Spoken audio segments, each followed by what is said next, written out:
Good. Okay, thanks a lot, guys, especially for the guys on Sealine that invite me here.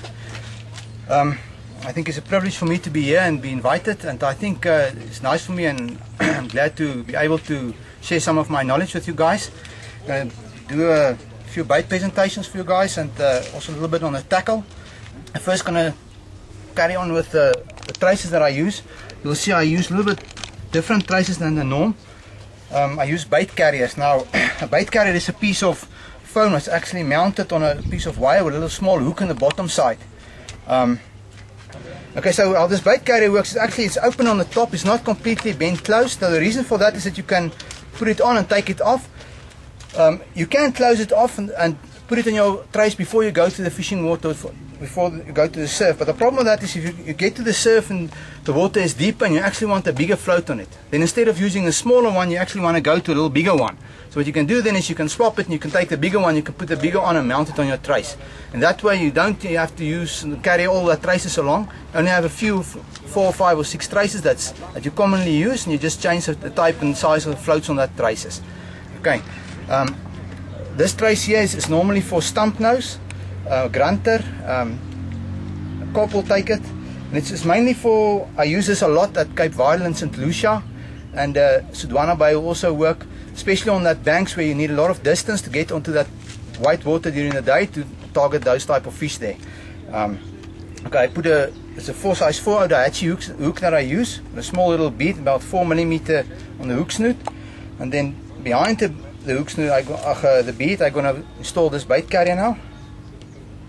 And then what I do is I take a piece of pliers and I just crimp it close so it doesn't come off when you cast it. Now, if you put it on now, it can run up and down here and it can go nowhere. So you every time get your bait carrier back. And now, say for some kind of reason you want to change, you just take a scissors or your knife and you just open that little thing there. You can take it off, you can take another one, you can put another one on. It's not necessary to change your whole trace for the whole setup.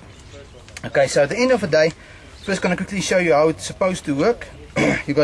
There's your hook and there's your bait carrier loose, and you got your sinker.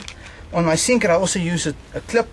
I don't make a knot on the sinker. There's a little clip there with a swivel on there, and what's nice on this clip is you can actually use this clip to fast and easy unclip and clip sinkers if you want to change the sink. What you do is you just clip it on, you clip it in, and it's fine like that. Okay. How this thing works is you will see on this little clip here, it's got a small little hook on top, and on your bait carrier you also have a little hook on the bottom. So what happens if you bait your bait up on the bait carrier, and then you pull the whole thing tight and you put your hook through your bait, and at the end of the day you'll hook that small hook on the bottom of your bait carrier, you'll hook that onto your clip and your sinker. Okay, then you end up with something like this. Okay, the hook is going to be somewhere around there. Okay, the hook, you must remember, it's going to be in your bait now, it's not going to be loose like that. And then the whole objective of the whole thing is that when you cast, the problem with the old type of fishing, or the convenient type of fishing, is that normally you have the setup that you have no bait carrier. So I'm going to take the bait carrier up there. Okay, so you have a setup like this. You put your bait around the hook and then you clip it onto your sinker, Okay, like this. So what happens now is your sinker is not pulling in the center line of your bait. So if your bait is normally also to get the bait in the hook, actually the hook nice proud on your bait, most of the bait is actually built on the back side of the hook, because you need that hook point to be nice and proud to hook the fish. So what will happen if you cast now, you don't pull in the center of the bait, so the whole thing is off balance, and you start getting that helicopter type of throw. And if you have that, it takes distance from your cast.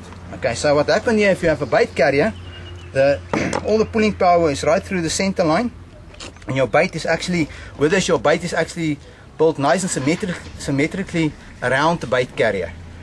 Okay, and your hook is actually putting nice and proud on the side of it, so you have no problems making your hook point as sharp as proud as possible.